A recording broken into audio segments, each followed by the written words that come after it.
Hey everybody, this is Bryan Aiello. It's 3 o'clock in the morning and I'm doing an intro for Dylan Moonfire. This was a nice podcast. He is a world builder I met on Reddit. A really good conversation. I really enjoyed talking with Dylan. He has several novels on his website. The show notes have a lot of his contact information. Don't forget to check out the website, BryanAiello.com. Tons of great fiction on there. Follow me on Twitter at BrYaiello.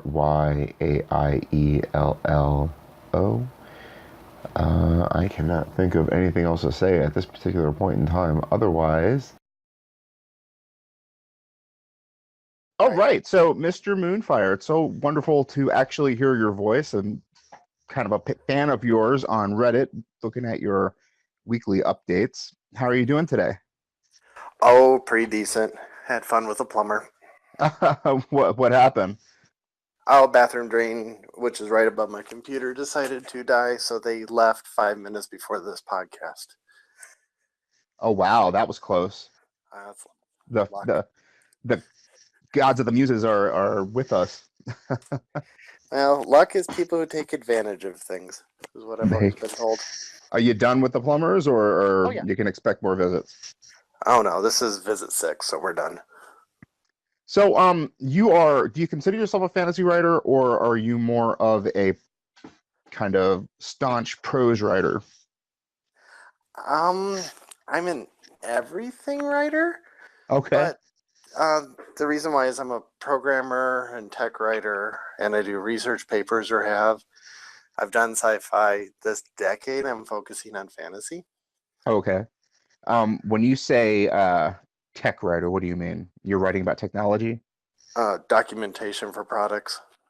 Oh, so okay, technical writing. Oh, I understand. Yeah, I Do you used to do white papers, but I don't do that anymore. Oh, very good. My wife does white papers. She's in finance though. Uh, what kind of white papers did you publish? I mean, those are pretty Um, prestigious. no, it was mainly through another company, and basically it was part of their "please buy us our products" type white papers. So how does that work exactly? Do you get invited onto the paper itself, or do you just write the paper and hope that it gets published? It really was a company says, "Hi, can we have a white paper that makes us look good?" And then my boss would say, "Sure," and then we would write a paper that would look good. Does that Sometimes, and then if it works out, is usually people buying papers. It's interesting. So is that business still around? Um, don't know. I left it about 10 years ago and haven't bothered checking to see if they're still there. So you live in Iowa though, I live in Iowa now, and where was that at? Chicago. Oh, okay. Why'd you move from Chicago? Well, it was our salmon plan, which was when we decided to have children. My wife wanted to go back to her birthplace to have children and die. And so we took 9 years to get finances and figure out how to raise children. So we can come back to the Cedar Rapids, Iowa City area to have children So that's before where they die of old age. the University of Iowa is in Cedar Rapids, right? Iowa City. I was in Iowa City. Yep. That's a difference, though, going from the big city of Chicago to Cedar Rapids, I imagine. Yeah, the first year when I first moved to Iowa in Ooh, I hear '95, there kids was. Oh yeah, I have a 3-year-old upstairs screaming. Ah, play date. oh, Uh, play date. Okay, gotcha. yeah, when we I first moved there was an article that was about the Iowa DOT was worried that the speed limits people's driving have increased 10 miles, and at the time I was on roads that were on average speed limit of 10 miles. So I was like, so they went from 0 to 10 or to 20. Um, it's a little slower, but I like it. I It needs to understand. be I'm needed. I'm in New York, so I mean, I can't even imagine making the change. I ask my wife all the time if she wants to make a move out west someplace, and she just laughs at me. She doesn't think she can handle slowing down as much as it would Well, I take.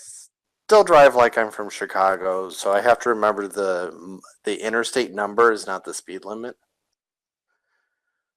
No, I don't even know that. My driving in a small town would be looking at the old ladies, wondering if they're about to cut me off, flick me off, or shoot me. I would have a hard time adjusting to nice little old ladies, not the ones that want to murder you every second. Yeah. Yeah, or people blocking 4 lanes of traffic. Oh, that doesn't happen up here. They would get pulled out of their car set on fire, and then shoved into an alley someplace. Ah, So, you're in Iowa and correct. you're writing like crazy. Did this happen Um, in Chicago too, or is this more of a recent kind of change well, in your lifestyle? I well, most of what I wrote was commissioned, but I'm reasonably close to the 4 million word mark. Nice. I do about a 250,000 words a year. Um, a lot of it was done through commissioned writing, which I'm well with the kid upstairs and everything. I'm not having the energy, so I'm not doing commissions anymore. But When I you do produced a commissions, book. is it actual fiction, or are we still talking about the white paper, research paper Oh type no, writing? that's fiction. Actually, it was just people. Effectively, it was people wanted fan fictions but couldn't write it on their own, so they Hmm. would just say, "Put me in Harry Potter." So, for example, I had a couple of those, and so I would just write a Harry Potter novella, and of this character as a character, this person as a character into the school. That was a good example. That's fascinating. So, how would you get that job? I don't know. When I was a teenager and everything, I would post my stories online and stuff, and eventually people started asking if I would do it, and then I stopped at I don't tell people I did it. It just got word of mouth. Interesting. So, are they still fans? These people that you wrote fan fiction for, or were asked to write stories for, are they still around looking at your stuff? Some are, some aren't. I mean, that's 10, 15 years worth, and so people drift. Yeah, the internet's a different world today. I mean, there was no Reddit back then. There was no Wattpad back then. Now, it was basically BBS. Well, when I started, it was BBS forums and stuff. I'm hooked up with one of those right now, one of those old school forums. I cannot remember how to make it work at all. I posted a story and got yelled at by one of the mods, like, no, this is completely wrong. It took me an hour to figure out how not to turn that story in. So frustrating. Learning experience. Problem is I when you're in the guess. middle, when you're in the I middle love of trying to Reddit. figure Just out how it cut and works. copy, and copy and paste, and you're good to go. Yeah, but mainly I write for the fun of it, and that's my relaxation is writing. So I just belt out, um, like I said, about a 250,000 a year. So you don't stress about audience then? Um, oh no, I stress all the time. I just keep doing it. So there was at Icon, it's a really great sci-fi convention here in Yeah, Cedar Icon's supposed Rapids. to be amazing. Um, there was one time Jim Hines and Scott Lynch came and they did a panel, and what they came down to was if you want an audience, write more words and don't be a dick. Oh yeah, the Will Wheaton model of things, right? Yep. So that was effectively what I've been using for if I eventually keep pushing out enough words, and I also was inspired by Cory Doctorow's. So my novels are free on my website. If you like them, give me money, but you can read them for free. I figured eventually I'll build an audience. Yeah, the interesting thing is most stuff on the internet's free, or it should be anyway. And monetizing our experience is, or people's experience is very difficult. But getting them to open their wallets is very difficult to buy stuff. I mean, Amazon in the Or to beginning. comment. What was that? Or to comment. Yeah, or to be So, positive. I mean, you can get some jerks out there to say some stuff, but to get the people who actually enjoyed it to say anything is difficult. and I mean, payment doesn't necessarily have to come as money, in my opinion. No, I agree. Reviews, comments, Hmm. I liked it, what's going to happen, debating about it. Hmm. I'm totally with you. I realized a few weeks ago that one of the reasons I write is for that interaction. It's addictive. I mean, upvotes are fine on Reddit or whatnot, or getting new subscribers, but I want those words talking about the story. If they had a problem, let me know. If they loved it, let me know too. It just feels really good. Or if they want to know what happens next or where you're going. Yeah, that's a really good feeling too. One of my favorite is, what about the side characters? Has Um, that spawned a lot of writing for your? well, sort of. It kind of when I my first big novel they said I'm going to try game published, which wasn't too many years ago, was Flight Mhm. of the Scions, and it was about a girl who has no magic who ends up becoming an engineer to prove herself to her father. And it was so big, so I was trying to figure out how to break it apart. And then I was reminded of a time a friend of mine, wow, double flashback, um, was talking about episode 1 of Star Wars. And when they announced episode 1, they said R2D2 and C3PO were there. And he said, I don't want that. I want the red astro droid from the beginning of episode 4, the one that went a couple steps and then exploded. Uh-huh. I want that astro droid to be responsible for the downfall of the Empire. I want an insignificant side character of one movie to have this massive repercussions on the world. So that's how I decided to start writing. My novels are single POV, but they have references to other characters who actually, some of them have their own novels. So a side So you, character may have a big story. I'm working on something like that now too. Seems like I'm working within a world. Within a world, everything has kind of like a consequence. Mm-hmm. So 1997 is when you first wrote Flight of the Scions.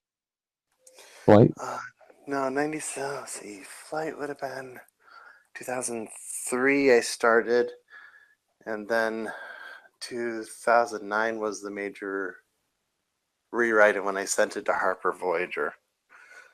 Um, then Harper Did it get Voyager, published? no, No. but it was their first call for submit on agent in submissions, Mhm. and I knew it would take a couple of months, so I wrote a little side project called Sand and Blood, which was That's only one of the supposed ones to be, that you're. yeah. So that That's was one of those gorgeous covers that I like. Yeah, that was supposed to be a 20,000 word world building piece to develop a culture. Hmm. So the first novel was 80,000, then the second novel was 85, and the third one's about 90,000, and the third one's coming out next month. So And that one's called. Okay, so it's Sand and Blood, Sand and Ash, and then the one that's coming out is Sand Sand and and Bone, Bone. right? And I love these covers. And you said you are Drew the them. designer of them. You drew Yes. them yourself. Yeah, they. I originally had Dan Howard did the first cover for Sand and Blood, which is on the website. Problem is, he does a gorgeous job, and I couldn't afford it. So, and I just saw some Murakami covers, which were these really nice, dark black and white with a little bit of splash of red Hmm. for the whole series. And I said, I like that because I like abstract covers. So I decided to do monochromatic covers for the entire series. So flight. I see Flight of the Scions here. Yeah, and so because I do single POV, the color is actually the POV. So all the Rudojima stories are brown. All of Kaniko's Flight of the Scions is green. Deshu's, which is one of the characters' brothers, has a red for his novella. And so when you put them all together, the colors will tell you what series they're in. So you're selling visually. Yes. Yeah, and they really do say that. I've been to a few panels at cons, and the indie authors are saying that you have to sell with your cover. Well, It's people don't. They walk past. Covers attract people. and these are attractive covers. I mean, I've seen some where they had the half naked girl, and there's a bunch of stuff happening in the background or whatever. But I mean, I would definitely take a second gander at your novels, and I'm not quite sure what they're reminiscing of. Well, They're definitely reminding me of something though, and it might be old style video games or novels. From I guess we're about the same age. How old are you? 42 in a month or so. 42. Okay, so we're right around the same age. I'm 41 in October. Yeah. Um, so tell me where your inspiration came from. Well, partially the Murakami covers, which are very Murakami. abstract. And I noticed like a lot of UK covers are more abstracts. The original Lord of the Rings is just a big ring with a little bit of pictures. Hmm. And I like those better because illustrations and photographs don't look right to me. Yeah. There's something called the uncanny valley where things just look Uh-huh. wrong. Tom Everything, Tom Hanks all photos look wrong to me. on a cover. Yeah. No, just actually even in paintings. When I went to the art institute, I'm like, I don't see motion. I see pictures. They're kind of creepy. Oh, so is So, that where you matriculated from, an art institute? um, no, I kind of actually, I was a dropout for the most part. But Uh, you're a dropout in terms of trying to do something. Though, were you? What did you oh, drop out of college?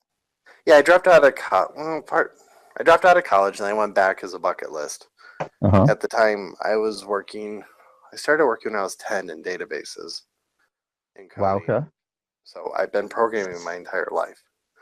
So I didn't need a degree to get a job. You know, when you have 20 years of experience, you can just go, I got 20 years of experience. So I went to college, but I like learning things. My Hmm. both of my parents are polymaths. They can do a lot of different things. Hmm. And so my dad's really into art, so I learned about art. My both of them are into crafts, woodworking and sculpture and stuff, and also plumbing, electrical, carpentry. So, and my dad's a fairly talented artist, so he inspired me to draw. And my mom's a fairly good writer. She inspired me to write. So I don't understand. You went back to college and Yeah, graduated. So you when I didn't drop out was of anything. You just took a break, prolonged. no, when I went to college, it was to get my IT degree, and it was like, what would you do in this situation? This is what I did in this situation, and why I don't do it again. So what did you end up getting your degree in? IT with project management. Oh, you did end up going IT, and Yeah. you're using that still to this day, day job style wise. Oh yeah, definitely. Do But you I enjoy it? learned everything. I love computers. See, it's all tied together for me. So, Yeah, I um, love computers too. I just don't have the math. That's the logic actually that just works against me. I can't make my mind do it. Hold on to a concept long enough to make them all fit together. Takes well, a special kind of guy. actually, to use another, Simon Green wrote a book called Blue Moon Rising. Simon. One of my, Simon Green, he wrote Blue Moon Rising, which is a really good fantasy novel about a prince rescuing a dragon from a princess. And in that one, there's a mage who explains why mages live out in the middle of nowhere. And his reasoning was the process of learning magic changes you so you don't think like everyone else. The more you learn it, the farther away you divorce yourself from reality. Programmers are the same way. The more you become a programmer, it's sometimes harder to interact because you're thinking in code. So even like language, when someone says, "Do you want, burger or beer?" Yes is a correct answer for a programmer because an or statement is inclusive. Hmm. So people they think differently, and so I think it's just a matter. I forgot where I was going. Uh, Basically, it's you change your mind to make computers so you understand how computers work, so you can program them. So how does this affect your writing, do you think? Um, Most of my writing has really hard science in it. So you're a hard sci-fi writer. The technology is where your bread and butter is. Yeah, but take flight of science. I have a flying character who uses air to push herself. Uh-huh. She actually has deacceleration, and it's a plot item that how she deaccelerates and it causes damage. There's psychology of how people react to abusive relationships and sociology of how the culture treats the warriors in the Sand series. And it's all from books and classes and everything I've taken over the years. So that's really fascinating. So this character flies, and to fly you have to accelerate, and to land you have to decelerate, and by decelerating she's doing something mentally to herself. Well, equal and She's opposite she's reaction. She blows air at the ground enough so it forces her. So how she pushes off and uses basic Newtonian physics, just using magic as the thrust mechanism. But I mean, how are you using? You mentioned psychology. Yeah. Well, psychology, like one of the characters is an abusive relationship. One of them is, for all practical purposes, autistic. Mhm. So at least one end of the autism spectrum. So the way they react and the way they respond to things are actually based on what I've read or interacted with people who have those traits. Mhm. So the desire to prove Kiniko, her desire to prove her father uh, is based on parts of my life, and so, and then how they respond is based on what I learned from psychology. Do you think I spoke to a writer by the name of Jason Abbott? He was my second podcast. Do you know who he is? No. Uh, he um he was a big world builder back in the day. He's writing a novel called Vivian's Last Cigarette right now, and I he said recognize that he's title. right. Okay, so you know who I'm talking about. Yes. He says that he spent years and years and years developing worlds, just the mechanics of how worlds work. Mm-hmm. Do you think that that was necessary in deciding how your technology or even how your magic works, or did you decide I need to make an excuse for this and then find a Um, way to make that happen? the latter. I mean, you can make a world. Like my first D&D worlds were pretty much, I need this to happen, it happened. And what happens is you can tell where they're bolted together. You can tell where two concepts don't mesh together. Um, so, whereas if you build the world and make many worlds, you start to see, okay, instead of just saying there's magic and well, let's use an example. I don't allow healing, but I have elemental magic and I have animal people. And then it was a matter of the the original idea is they're just the two, but I meshed the two together based on experiences and everything. They explain how the animal people came around, how they interact with magic, and it actually was built up slowly over time to show a progression. Experience lets you create something that actually feels more cohesive. And in my opinion, Yeah, the that more makes you sense. know, the more you can, like, rain shadows. Well, I have a desert.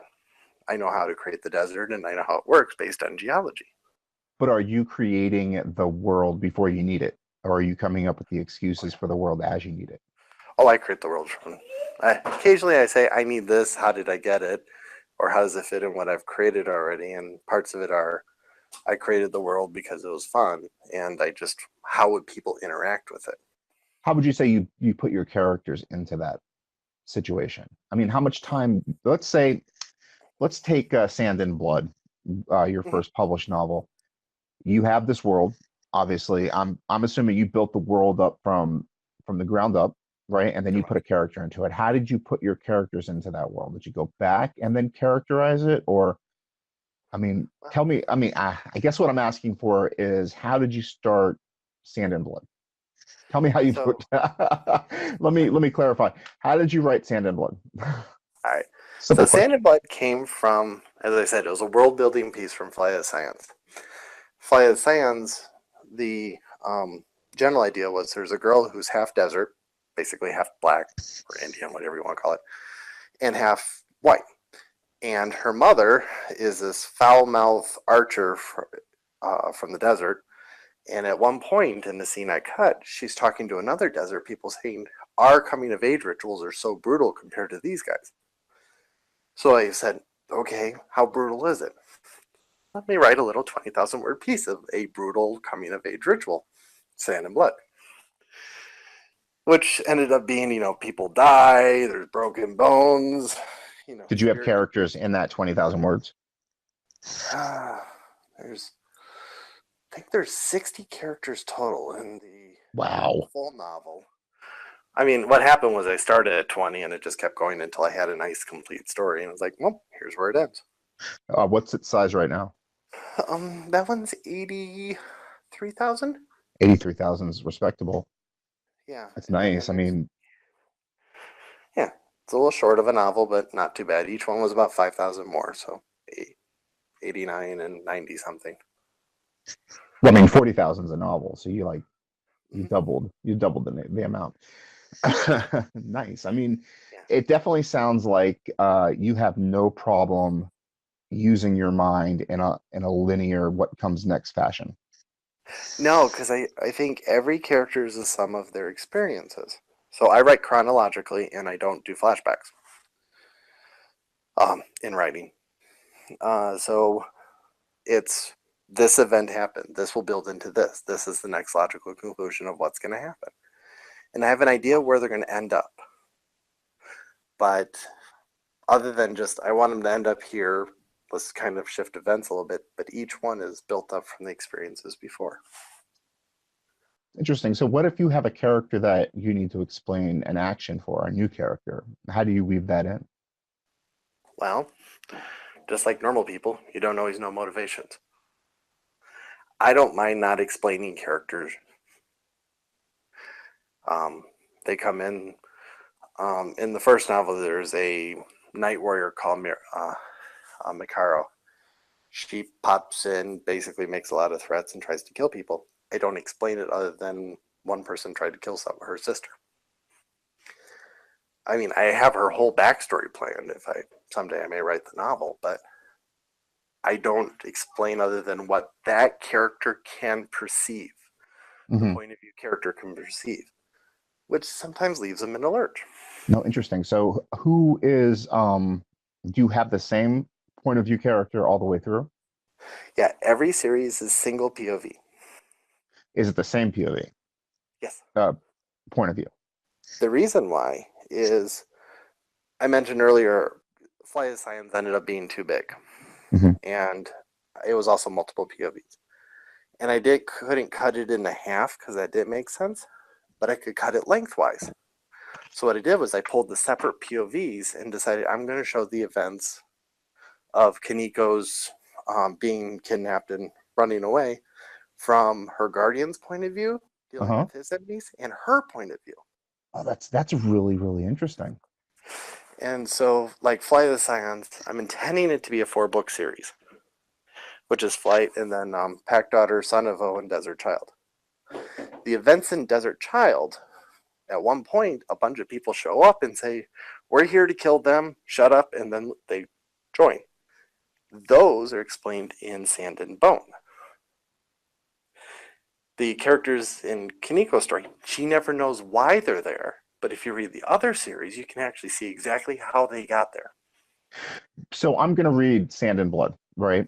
And Okay. then I want to read Sand and Ash. If I've already read Sand and Blood, do I get spoiled on events that happen in Sand and Ash? No, they're linear. They're Sand and Ash is 10 years later, and it's the main Rujimo falling in love badly. That's modeled after my own marriage, of course. I botched the proposal and I botched the marriage ceremony. tell me the story of your botched proposal. Um, at one point of the conversation is, did I just propose to you? I think so. Okay. I tell you, man, It's not really that's too. awesome. You accidentally proposed to your wife. Well, I said I'm going to marry you someday, and I was building up the courage, and so she knew it was happening, and then it's sort of like, I guess I did. That's so funny. And We then during saw this, we saw Avengers, the first movie 5 years ago together, and it was so upsetting that was I didn't enjoy the movie, and she was not a superhero comic book movie at all. And we were riding back on the subway to her place in Brooklyn, and she just popped the question on the subway platform. It's like, do you just want to get married? And I said, yes. Similar story, just wasn't planned, no knee dropping. We just decided that we're going to get married. yeah, and then for the wedding ceremony, um, we ended up, the priest was doing Corinthians. When I was a child, I spoke of a child. Hmm. And I started thinking about the Hackers movie, where serial killer does that to break up a fight. Thinking about the Hackers movie when I'm supposed to be saying I do. Uh-huh. So I got in trouble because I basically was thinking about a movie instead of, How long being did you married. have to get nudged? I figured it out sooner or later, but it's kind of embarrassing on the video. Yeah, my wife did the same thing. We did the justice of peace thing. We went to the courthouse downtown, and the guy asked me if I did, and I said I do, and then he asked her, and she sat there and stared at him for like a good 30, 45 seconds. I started sweating. I thought for sure she had changed her mind. I was like, babe, you're supposed to say something. She goes, oh, I do. Yeah, so I'm prone to daydreaming. No, okay. Well, you'd get right along with my wife then. I guess she is as well. Well, the reason I have why I said there's 4 novels and I have all these novels planned is I used to do an hour lunch walk. And so no one would walk with me for an hour because it was 5K. And so I just would walk alone and plan out story plot lines. If anybody tried to walk with you though, wouldn't that be somewhat disappointing? Oh, I'm not that You're fast. What's that? No, I'm saying like you spend the time writing, basically. You spend the time working out these stories. And if I wanted to join you, I would talk to you and then I would talk for an hour solid about whatever. I don't have a problem talking. oh, I would be so disappointed. I mean, I would talk on novels if they were interested and work out plots. I actually, acted out scenes as I was building them. So I have a good idea of how a number of novels will end up. I just Mhm. have to sit down and write. How does your schedule work on a daily basis now? Um, well, I get up, I help my wife get the kids out the door, and then immediately go into work to work. Over my lunch break, I got about 50 minutes to write or do something. Then I come home about 4:35 p.m. Help watch the kids for about 6 hours or so till they go to bed at 10. Watch some TV. Right now it's Supernatural, and then write for an hour or two. What do you have a And word count, or you just write until you get tired and go to bed? don't care about word count. You don't care about Really, word where count. my writing comes from is on occasion those glorious, wonderful moments. My wife takes the kids and goes away to the movie, go on a trip, whatever, and I pretty much run down to a computer and just belt out words as fast as humanly possible. And that's where your 4 million words comes from. Yeah, I do 50,000 word weekends, 40,000 word weekends, and I don't worry about Wow. grammar. I don't worry about spell checking, grammar, or anything. It's just get the plot out because I can't get into a story when I'm watching TV, but I can edit because editing you can be interrupted. It's actually good to be interrupted because you're dealing with little details. But to get that first garbage output, Hmm. I use a weekend or just to belt out as many words as possible. Wow. That's impressive. I'm totally a word count guy. I either write 350 or I don't I write until I die. Well, Trying. I can usually write for. I took touch typing in high school, Okay. so I'm comfortably about 110 words per minute. Nice. Because I spent my lunch hours and my driving, I plan out plots. Michael Moorcock is where I got that idea. He has an article about how he writes a novel in a weekend. Hmm. One of them is you can't make decisions. You have to have all the decisions planned out. And the whole point is just get the words out. So I have the plots planned, and it's just a matter of belt out words as fast as possible. Well, how long does it take you to make the plan? The outline. I don't outline, I just get vague ideas. Vague mental images of where you want the story to go and then just pound it out. Oh, I gotcha. So here's how the fight will go. Okay, there's a fight. I'll just write it when I get there. But the decisions, the plot points, how characters evolve, and then as you write, that changes slightly, sometimes significantly. Like in Sand and Ash, there's a whole the main character gets kicked out of his clan, which wasn't originally planned. And so I just went with it. I gotta say, you say the words sand and ash or sand and bone. These sound like legit fantasy novels that you would buy in a grocery store. You have great. It has a great sense of epicness about them already. Well, that's good because the original name sucked. And What was the original name? Becoming a Man, Falling in Love, and I forgot the last one was. So people said those are terrible names. So I had a poll on my website of here's 12 or 15 names that are relevant to the story, which one makes sense, and ended up being Sand and Blood was the most popular. It's a good And name. so I just went with it. And then, like, Flight of the Scions used to be Wind, Bear, and Moon, but most tagging systems like WordPress really hate commas and titles, so I had to get rid of the commas. Uh, and then Flight of the Scions made best because it's about a girl with no magic, um, a dog girl who ends up being an archmage. She has multiple elemental powers, and then a telepath who functions like Wikipedia. How does that And work? so, basically, he's very precise in everything. He's a large repository of useless knowledge like me, but he can't use it.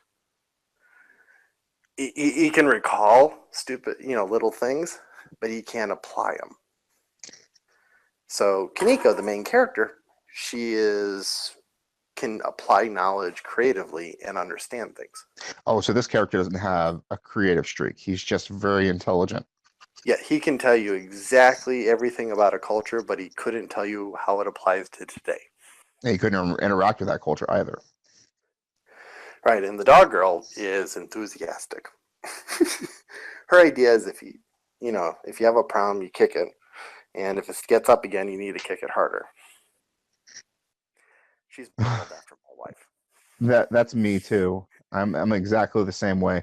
Kick it if it doesn't work, and if it doesn't work, then kick it again harder, Yep. and then curse at it. And if it doesn't work the third time, throw it someplace very far away, and then you forget that it ever existed. Yeah, so I kind of modeled them after the two, where you had all this power but no control, all this control and no power, and then the person without magic actually can put the two together. It's wonderful. So I'm looking at your website right now. I'm looking at Sand and Blood. Where do I go to Mm-hmm. read it? Are you on fedrin.com I slash sand am. and blood? I am. Scroll down. Okay. Oh my God, You'll see there a it whole is. bunch the The entire on 30 every page chapter. page. Yep, Or 30 30 chapters. chapters, every novel. There's also PDFs, EPUB, and Mobies. Oh, And fantastic. if you near the top, the Ryujimo is the summary of the character, but there's a right arrow which gets you to Sand and Ash, and you can actually link. You can go to. So that's a world site. I actually wrote up every character in Sand and Blood, including every character in the epigraphs, the little quotes at the beginning of every chapter. Mm-hmm. I actually wrote up every one of those characters. And so I'm going to do it with Ash and Bone, of course. But I'm also building the plays and the songs and the mythology and the research papers are all referenced to kind of help build up the world. I mean, basically, you're a modern day J.R. Tolkien, huh? Oh, that'd be fantastic. She's an Wouldn't amazing person. it? So, how are we going to get that to happen? What are you doing in terms of marketing? What are you doing to get your audience? That's my flaw.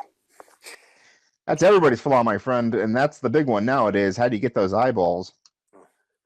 According to one person I know, they said even with random stats, I should have more readers. Just randomly picking up. But some of it is Sand and Blood has longer names that are non-English. I work with a lot of Chinese, Russian, and Indian folks. So I Mhm. wanted to create a culture that had non-English based names. Did you create the names out of thin air, or did you pull them Um, from different no, I languages? created a conlang actually and used it as a naming. So if you go to the road of Fedron, there's a link for Mawafu, which is actually a link to the grammar I created Sorry, where did you say? Go to where? uh, the Rud.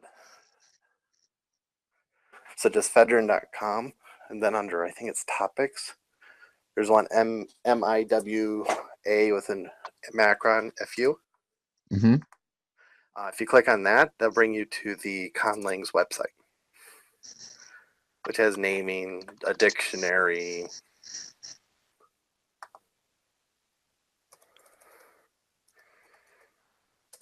Naming, name, meaning, and conning, family history, ancestry. I'm sorry. Well, Back me up. I'm now at Google. I'm at a if you go to Google input. fedroom.com, Where is FED. it? You broke up on me a little bit. Oh, the site where Sand and Blood is. Okay, I'm on that site. Absolutely. Okay, go to the root of it. The root of the Yeah, homepage. yeah, the homepage. Oh, okay. Sorry. It's okay. I'm like, oh, what does that mean? He's using technical jargon. I don't know. All right, I'm at the page where D Moon is on top twice, and you could see the 5 works that you have, the 2 works in progress. Which, by the way, I just Oh, thought of this. Flights of Scions isn't a work in progress, is it? It's done. I thought. it's not edited. Oh, it's not edited. Okay. Yeah. All right. So that's actually not the page I want you. Uh, if you go to the website is fedran.com. It should be a page that starts with Fedron, kind of brown, and has categories say magic, machine, countries. I'm there.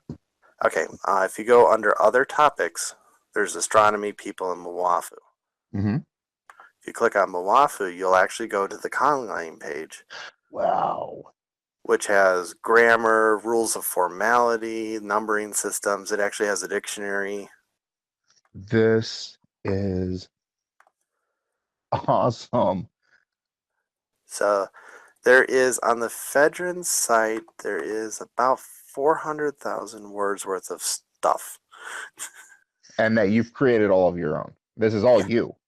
this is My on me. God, dude, this is impressive stuff.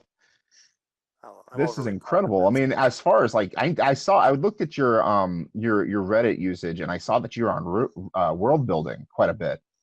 Yeah, I like world building a lot. I I like would imagine colonies. that's your I'd imagine you love it there. Oh, I yep. I want to jump in sometimes. I say subscribe. I'm not quite sure what it's called, but I look at some of their topics and I want to jump in real quick and just throw out some, whatever ad-libbed fiction. But like you guys really dig into your subjects. Well, in my case, large repository of useless knowledge, and I'm trying to No, no, write a no, world. useless. This is awesome, dude. I mean, you write a novel or you build a game or you build a world. I mean, this is wonderful stuff. I do have more. I do have a card game I've written up to for that shows up in one of the books. So I wrote up the rules. So, I mean, let's go back to the question at hand. I mean, the most important question for us in terms of why does all this effort actually happen? What are you doing to develop an audience? Um, I'm sorry, so I guess you're stuck where I am. You're trying, but it's failing. So what do you think we need to do differently? What do you think you need to do differently to get an audience? well, you need to get people talking about it. Um, so you can convince friends and family to read it, and they'll lie to Not going you. to help They'll though. lie to you and say they read Yeah, it. exactly. Your Or it's author good. That's the first thing my wife will tell me when she walks in the door. Babe, did you read it? It was so good. And then she'll pause for like a minute and say, "Oh, it had maybe some grammatical issues or whatnot."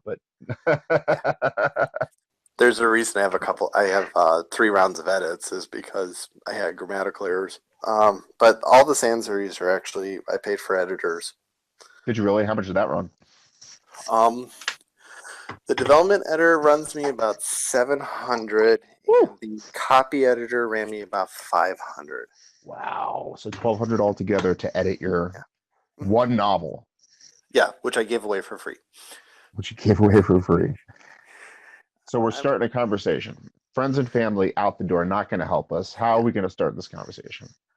Um, well, gatekeepers are good. Every time I've sent a review request, I've had it rejected.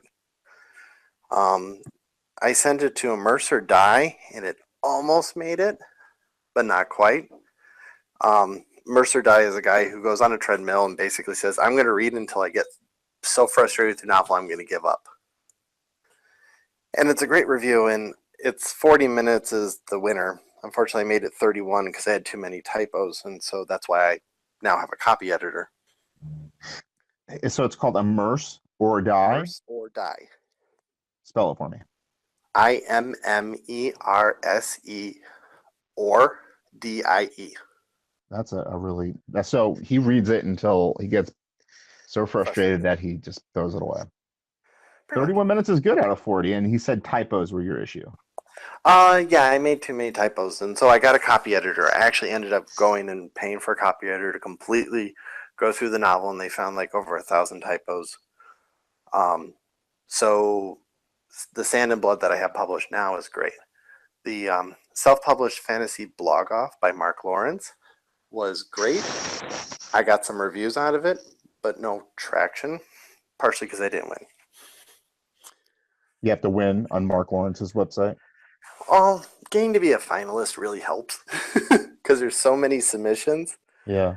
You know, I How got does he pick his how does he he doesn't he actually got a bunch of bloggers, 10 blog reviewers, and each one took 1/10 of the books, and then they put forward their favorite, and then all of them review the 10 favorites, and then pick one winner.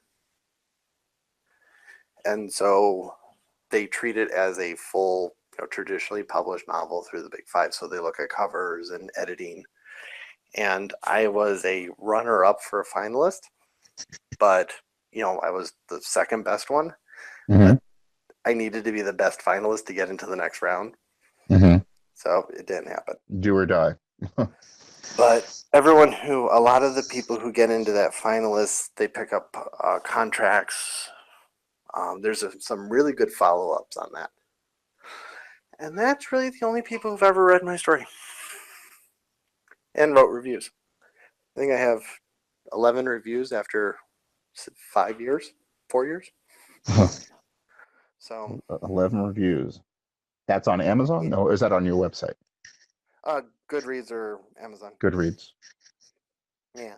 Do I have So you on Goodreads? Let me see. Let me add your good. Do you? I imagine that you read a lot. I do. Not lately, but I need to get back into it. I read fast, so I used to read about a novel a day. Wow. How much do you sleep? That's my main question. 4 hours. How much do I want? 9 hours. Yeah, right. That's the normal now. I was doing the same thing. 4 hours right in the morning from 2 o'clock to like 6, and then sleep for 4 hours, and then be up staring at my computer for the rest of the day. Yeah. So I switched over to binge writing when the family goes out of the house, and that works better for me. And I read kind of that way. How cooperative is your wife as far as getting out of the house so you can do the binge writing? She's amazingly cooperative. She doesn't read my stuff as much, but she supports me a lot. I mean, I could not do this without her. Yeah, no kidding. I'm the same way. Without my wife, there'd be no way I'd be doing what I'm doing right now. Yeah, because she'll be like, do you want to write? I'm just going to go take the kids for a couple hours to the mall. Or I would like to spend $300 to get this book published. Okay. And, I support her photography business. So it's partially quid pro quo, but partially just she's an amazing person. Is Casting Call one of your works too? Yes, Casting Call was a sci-fi novel. Actually, short story. It's only 18,000 words. About... It's a novella. Yeah. I need to make that open source in Creative Commons, but it's about a girl who was 3 millimeters too large for her television market. So they fired her. So it was down to the point they had min-maxed if your body type is within this range, we get the most amount of money. So and it's about how she went from a very regimented, you can't get too big, you can't get too small if you want to be in I think it was Northeast American girls 14-year-old market. And she ends up finding a indie group who she really likes. And what happens? She finds an indie group that she really likes. That she found happiness in a world where everyone's staring at their pads and everything is capitalistic to the point where 3 millimeters too wide on your hips gets you fired. That's crazy. And I wrote another novel there, which I never quite finished, which was about a guy stuck in a spaceship in the AI towing his best friend. Why? I have a question for you. I'm looking at this. You have 80 something pages for Sand and Blood, 80,000 words for Sand and Blood, right? Mm-hmm. But it only shows the paperback as being 273 pages. That's not right. No, it shouldn't be. I mean, your formatting must be, you must have like the smallest font ever. What's A5? What's that? It's A5. 8.5? 8.5? Oh man, you're trying to No, murder A5. people. A5. Well, I don't A5 know what A. size paper. Not Oh, letter, not trade paperback, it's A5 paper. which is like your normal printer I paper. like ISO paper sizes because they're mathematically beautiful. So I find A4 and A4 paper to be the best paper because you can fold it in half and make two A5s. I mean, each time if you fold it lengthwise, it becomes the next size smaller. So it's Oh, got a lot of. sir. I think I'm talking to an absolute genius. Oh, You need to have dumb people do all of your stuff for you because I think you put too much thought into it. yeah. Well, my wife says I take too much. So I have 295 on the download off of the Fedrin. But no, it's 12-point font because I have bad eyes, so I like really large font. Mhm. But it's. I'd have to reboot to tell you the word count for sure. Because my novel that's published on Amazon right now is like 60,000 words, and it published as a paperback at 473 pages. Uh, yeah, I'm definitely not So, I mean, we're spending that. talking with an 80,000 word book, that should be like 800, 900 pages, Oh, give me a sec. I'll give you exact maybe word. 600. But still, it's a significant size novel. Hmm. Oh, I see the original covers on Goodreads too. Yeah, that's the one by Dan Howard. I mean, he's a great Totally. artist. He's a great artist. Yeah, I totally love what you've done though with the monochromatic. It's Yeah. good stuff. Also, I can carry it through with the other novels, and I have a nice cohesive visual theme across all the novels. And I also have a collection of short stories called Journals of Fedrin, which is just there's a woman's world type story, and there's one about. Have you ever heard of a movie called Shaolin Soccer? Yes, that's hilarious. So I created a magical version, an elemental version of basically Shaolin Soccer based on loosely on football and Quidditch. Um, And and Quidditch, you're a it's Harry Potter fan. I am well at least the first. I've read the first five, What? and then You haven't read the last two? I haven't picked up a copy, and I haven't seen the movies either. Oh my, I was one of those dudes in line at the bookstore, couldn't wait to get them when they were published and then had them finished by the end of the first weekend. I loved that stuff was really good. Oh, I love the story, and I love what she's done. It was just a matter of my wife wasn't really big into it, and then it was just a matter of I kept getting distracted. Life. So two artists together. That's fascinating. I guess she's the photographer and you are the analytical thinker who just happens to do art also. Oh, I'm wrong. Do you consider yourself an artist? Yes. Yeah. So Sand and Blood, I'm wrong, is 69,094 words. So 70,000 words. Yeah, so that should be a lot bigger than 300 pages.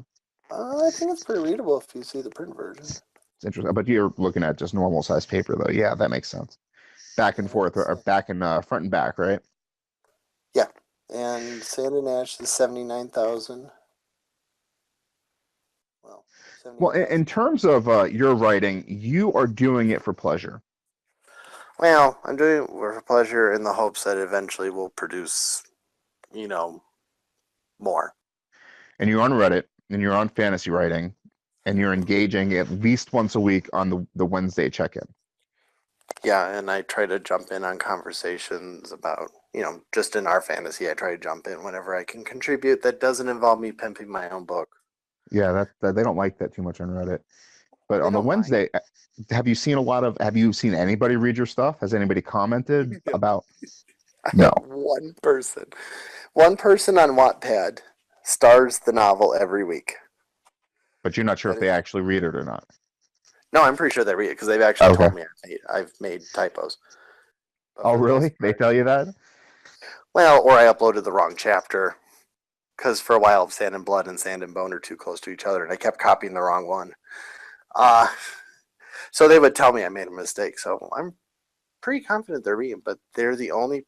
I mean, even a star or a like says, "Hey, someone's reading it," and I don't even get that most of the time. I Yeah, like Wattpad's I have interesting. It's like I don't really understand how it functions other than for some people are doing really good. You look at their stories and it doesn't seem like they should be any better off than you, but they're got millions of reads. So I'm not really um, sure what's happening. I think it's like Kickstarter. Kickstarter works great when you already have an audience. Yeah. Wattpad works great when you bring your audience with you. Where's the audience coming from though? Right. And a lot of it has to do with just what clicks with people. Um, so so far with Sand and the Sand series, people haven't really clicked with it, so I assume that's why I don't get much readers. I'm hoping with Flight of the Scions, which is more of a traditional fantasy, Hmm. because there's less of desert culture and bowing and the clan spirits and everything. It's more of a casting spells. And so I'm thinking I'll have a better chance of getting people drawn into the story with that than I am with something that's far off of the normal path that fantasy seems to take. This is really fascinating. Your language, your website, your books, you're stuck like I am, unfortunately. You're stuck like a lot of people looking for an audience. I cannot recommend enough, maybe even starting a blog on WordPress and talking about world building like you've been talking about with me, talking about your fiction a little bit, maybe even putting Well, some of your short fiction on there. They like micro stuff. And I'm not going to say I've gotten any traction because I haven't, but so on d.moonfire.us, which is my hmm. blog, I actually, every week that I post a chapter, I also post the story behind the chapter, the world building about the chapter, what are influences, what was going on in my life at the time that caused the chapter to be written. Hmm. And I write about 1 to 4,000 words, and I talk about, like, in Sand and Ash there's a miscarriage, and so I talk about my own miscarriage and some of the troubles I had with it and how it translated to my novel, or how my education influenced, and I talk about some of the psychology and everything. And so I actually write up every single chapter as I post it. You're fascinating. I said on Reddit, man. You sound like a fascinating dude. And talking to you, I 100% agree. You are fantastic. Um, what did I say? You are a fascinating dude. I mean, you really have a lot to say about writing, and I really hope that I don't know, maybe we can find you an audience somehow. I'm Yeah. not quite sure. I mean, what I'm hoping to do with this podcast and talking to guys like me, you, Jason, Dirk, my friend Elizabeth, who just got her literary PhD. I want to find out what the future holds for all of us. I mean, maybe things catch, maybe it just takes a little bit of friction, or maybe we build Right. an audience from the ground up and we pull each other along. I mean, I have no clue. Well, you get things like blog reviewers, podcasts are gatekeepers. They're people Yeah. who tell. So you got to get eyes to pay attention, Yeah, and but the then thing get about them, people to though, I talk mean, about it. I spoke with the woman by the name of Emma Hardcastle, which she does interviews, by the way. In fact, while it's on my mind, you should probably shoot her an email.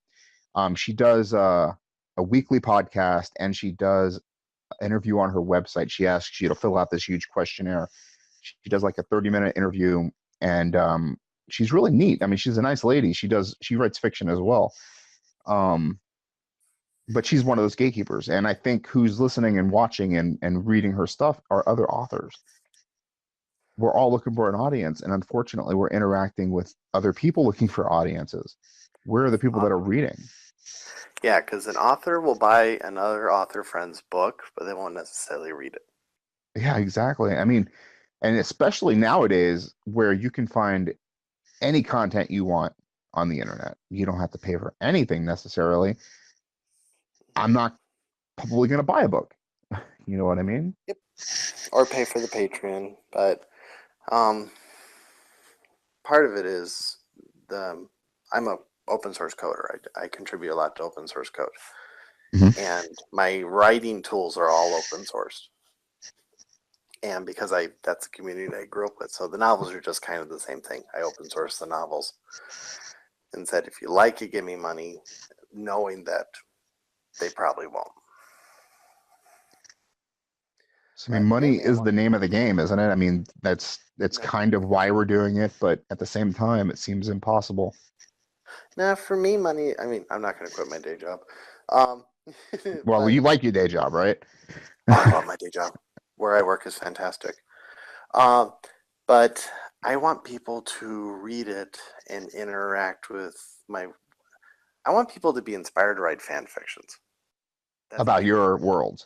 Yeah, I want someone to be fall in love in the world as much as I've fallen in love, and I want them to talk or interact. The money is not as important as the I want You want the interaction. interaction. I want Yeah. someone to find, like I write about depression in Sand and Ash. There's a lot of discussion about isolation and depression and the needs for friends. I want someone who says this is actually speaks to me, because Rojima is not a hero. If you don't read Sand and Bone, I've screwed up and made him a hero in Sand and Bone. Um, but I want stories that talk to people and that they can say, "Hey, I see myself in here." Hopefully, and it helped. The one thing that I can't recommend enough is just continue to write because you're doing the right thing. Whatever happens in the future, you have to continue to write. I'm shooting you an email right now with Emma Hardcastle's email address attached. Cool. If you want to reach out to her, she's a really nice lady. She'll definitely get back with you. She'll do the written interview for sure on her website. I'm 100% positive about that. I know she was getting kind of booked up on the podcast, but it's good. She's one of those gatekeepers, and she's developing a community of people as well. No money or anything exchanging hands. It's just one of those real quick interviews that you might get Like something this. from. I did anyway. I got this podcast out of it. If I hadn't talked to her, I wouldn't even be putting this together. Cool. So that's on its way right now. Just Emma Hart. I didn't put any information other than the email address, but her name, her name That's is all I Emma need. Hardcastle. And you want to Cool. ask about her web? Shit. I'll just give you the website too. Let's see if I can find it. Yeah. What do you think? If you had a, final word to give to my three listeners that'll probably listen to our podcast, what do you think it would be? Well, word or phrase? Phrase. So phrase would have to be a line from Finding Nemo. Just keep swimming. Keep swimming. Dory, that's my favorite line and pretty much my inspiration why I don't give up is just keep swimming. That's good advice, though. I mean, if you don't keep swimming, you're going to drown. Yep. It's And if you wonderful. can say And it in Ellen DeGeneres' voice, that's even better. But nah, I don't know how to, I'm not going to even attempt it. I do one voice. My wife hates it. I'm sure all listeners will hate it as well. What do you want people to know about? about what? Website, Twitter, Facebook, anything you want to plug real quick? Pretty much, if you do a search for D Moonfire, you will find me, and I will interact on just about anywhere. Best name ever, by the way. Thank you. Best name ever. Love it so much. My wife loves it. Everybody I tell loves it. Just best name ever. And like Best name. as I mentioned, I made it. I actually chose it in 2000 and 1999 after I botched my proposal. We decided, my wife, we talked about names, and I didn't want my wife to take my name because I know the history behind the name taking, and I don't like it. And I didn't want to take her name, and she didn't want to take my name. So we said, well, let's come up with a new one because hyphenation sucks. And so we actually spent about 6 months coming up with the name we liked. Moonfire had a nice imagery to it. So I went to court, got it changed, and then married her. Moonfire is beautiful, man. I really like it a lot. And I also really enjoyed talking with you today. We'll probably catch up again soon within the next month or two. I just want to, you know, start a conversation and we'll continue it definitely. And we'll interact a little bit on Reddit as well because I enjoy your updates and whatnot. I like interacting with people. I think Yeah. people are awesome. I think that's one of the things that's lacking most in our community is, building friendships and relationships. I mean, that's where we're going to end up getting the most success out of life anyway. It's not going to be I how mean, many readers we have. It's going to be how many people we actually mhm. influence. So, Well, networking because I pimp my friends' books a lot. a lot.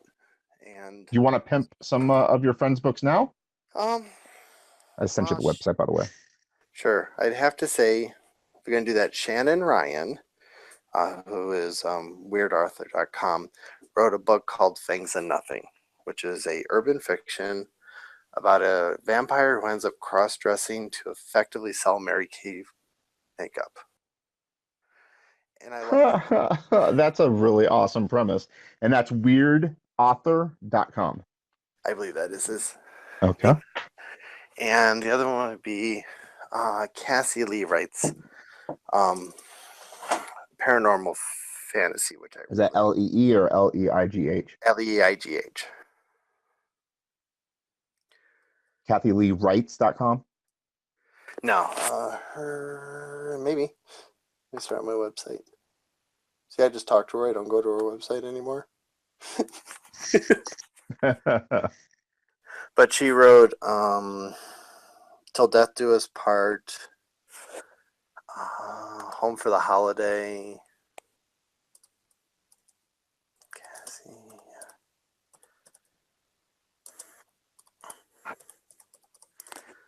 Let's see if that's her. Apparently my computer doesn't. It's CASSIE, though, right? CASSIELEIGH, and it's CassieLeeAuthor.com. Author. Okay. Yeah, the advantage of Moonfire is there's very few Moonfires. Yeah.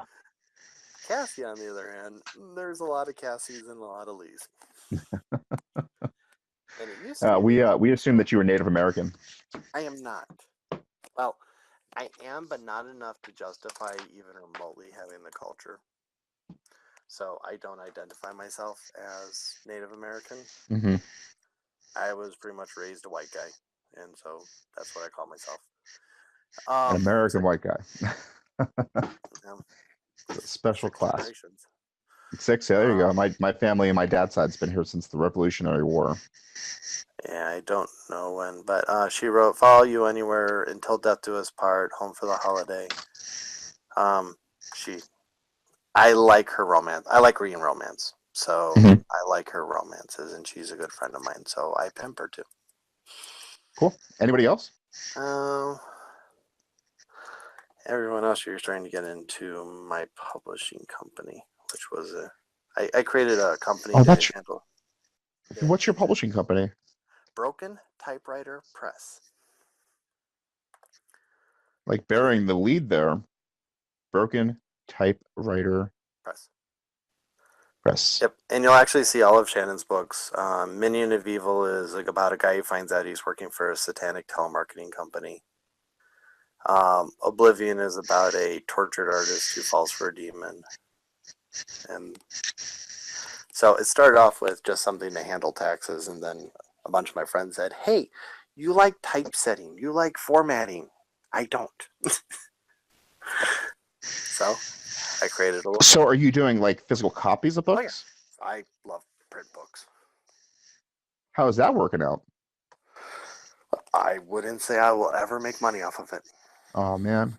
But I love holding it and at convention. I've sold more print copies than ebooks of my books. Because when I go to a convention, people go, ooh, that's a cool cover. And they pick up a copy.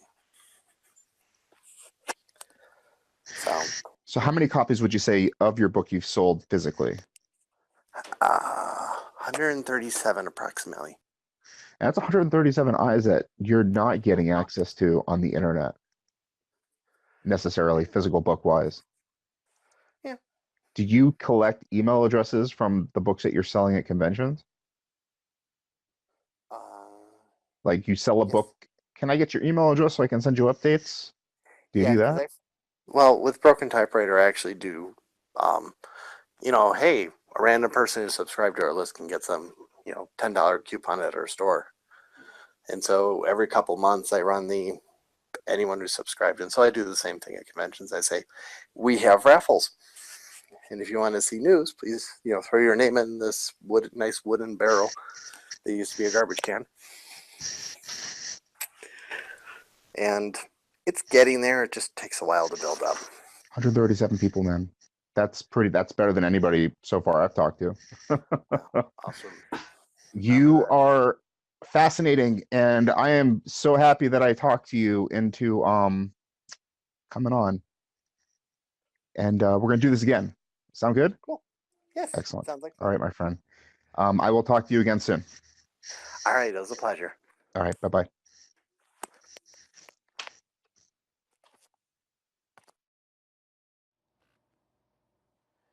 And that was Dylan Moonfire. A great conversation. Had a lot of fun with him. Again, his contact information is in the show notes. If there's any questions, please do not hesitate to email me. The best email address for me that I can think of at this particular point in time would be me at bryanaiello.com. Don't forget to follow me on Twitter at BRYAIELLO at Bryan Aiello. Check out the website, bryanaiello.com, and have a great day.